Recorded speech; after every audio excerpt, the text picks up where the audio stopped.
Hello Gunpla fans, this is Joe of Joe's Gunpla checking in with another video. This is going to be a video response to 00 Gundam Reviews V2. Ed has explained to us a new way of priming our plastic, especially for use with white paint. Now, if you have followed me on my blog or talked to me in a number of modeling forums online, you know that I absolutely despise painting with white. Honestly, I think everyone pretty much hates painting with white. And Ed has come up with something rather ingenious, and I thought I would give it a try. Now, in his video, if you go and watch that, I will have that linked down below, or in an annotation or something. But if you watch his video, he was painting I believe it was a Fall of Cybertron Transformers figure of Optimus Prime as Ultra Magnus. Now, I know nothing about Transformers, so if I got anything of that wrong, I apologize. But basically, he was painting a figure that is predominantly blue and red, white. And we all know how hard it is to cover up those primary colors, especially because they are so vibrant and bright that they just kind of seep through that white paint. So what he did was he took Krylon Flat aluminum and he sprayed that down as a base coat instead of your typical primer like a gray or a black, and used that as his base, just one light coat. And then he sprayed on one coat of white over the top, and it actually turned out white. The color underneath, the base plastic color, did not come through at all. I had a couple of different theories about that, and I thought, first off, silver paint tends to cover very well to begin with, anything that's silvery. So this flat aluminum, I had a feeling it was going to cover really well, and it does. The other theory I had behind this, and I think this is what Ed was trying to get at in his video, is that with that reflective coating on the bottom, underneath of the white, with just a light coating of white, almost the whole thing looks white because it's reflecting white back at you. And I know I said white like 5 times rapid fire there, but that's fine. But the white basically reflects back, even if the white's not there, because the reflective quality of the aluminum is shining back white pigment at you. So, I wanted to see if this works. It sounded like a very sound theory, and if you've seen pictures of his figure on his Facebook, I think he's going to be doing a review soon, so I don't want to spoil it too much, but if you've seen the pictures, it looks really good, and that red and blue from Optimus does not show through the white paint, so that's awesome. So what I did is I took some spare parts from my plastic spare part bin. I have a red foot piece from a high-grade RX-78-2 Gundam. I have a blue crotch piece. I believe it's from a master grade Zaku. I want to say it's actually a leftover part from Ramba Rawl's Zaku 1. And then I have a yellow shield from an Ultron or Shenlong figure.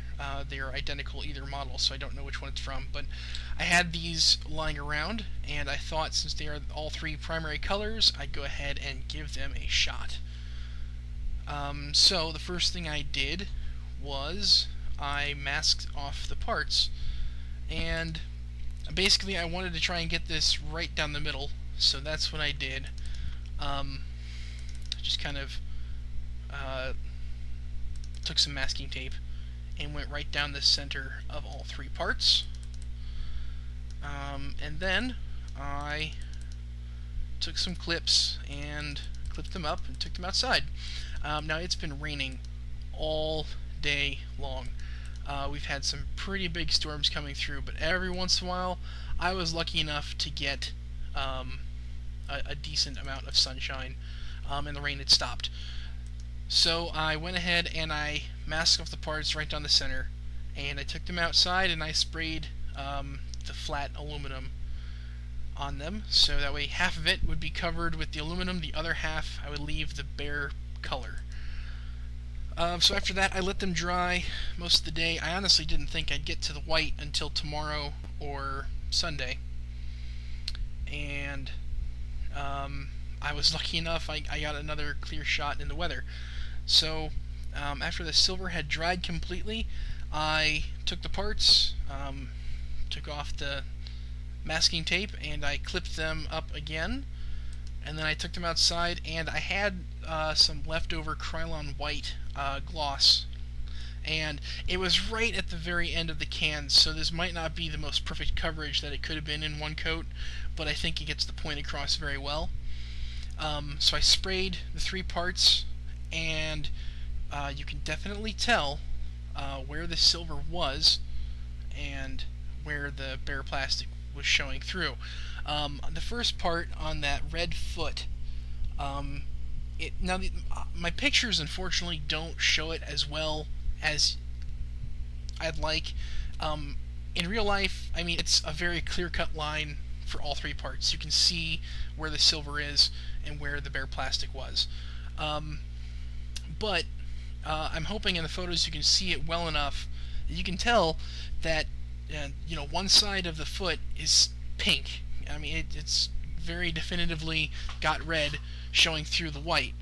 The other side where the silver is, it looks slightly gray, to be honest, but I'd rather have that than pink.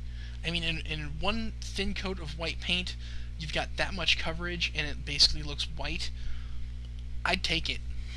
I mean, especially if you're a lazy modeler and you don't want to have to wait, so much longer for a second coat or a third coat of white, I'd say this is the way to go. The silver paint was dry to the touch and probably ready for another coat in about 15-20 minutes. It's a little humid where I live, so drying times will vary according to weather and your conditions. But yeah, I mean, I was able to recoat in a relatively short amount of time, and I only had to do 1 coat of white after that to get a decent effect. On the next piece, we'll go next to the blue part again. Again, the pictures don't show it as well as I'd like, but there's a definitive line right down the center in real life. I swear it's there. And you can see the blue shining through on the one side, and then on the other it just looks white. Like I said, still kind of gray, but I'd take that over the white with blue mixed in. So that's pretty much what you're looking for. Really good coverage with that silver. So that was a really nice find by Ed. I really liked his ingenuity here in coming up with something new. We'll move on to the shield next. Honestly, on yellow, it was a really light color. I could go either way with how this piece turned out. I can see the one side with the silver is like a very, very light gray, mostly white. Like I said, the paint was running out, so I didn't get very good coverage on this last piece. And on the other side, it's a little yellow, but the yellow is light enough that I don't think you'd need to prime it. I mean, unless you are very specifically wanting, the white that you have in your can. I think 1 coat over yellow would be just fine.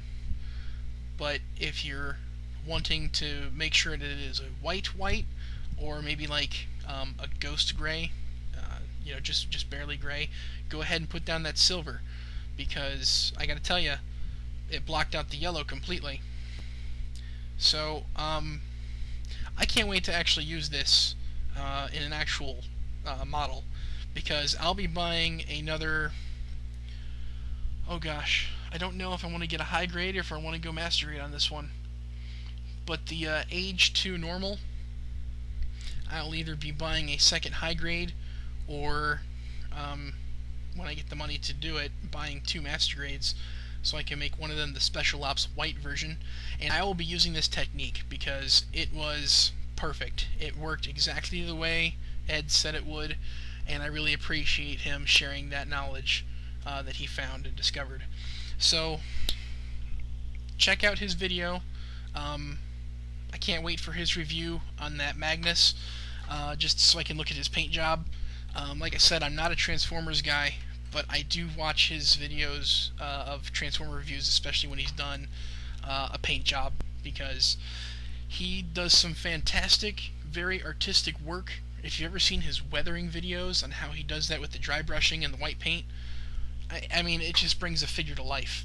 They go from a hunk of plastic that is cool and articulate and transforms to almost like, you know, a live-action version from a movie. I don't know. It's weird how he can transform something. Okay, yeah, Transformers transform something. Anyway, how he can transform a toy, you know, into a very cool, very realistic representation of what it is supposed to be. So, check out his videos. Try out this method of painting.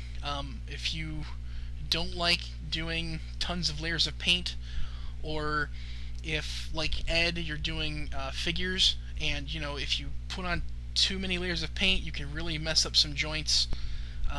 This is a good method to keep your paint relatively thin on your figures. So, with that, I bid you adieu, and until next time, happy building.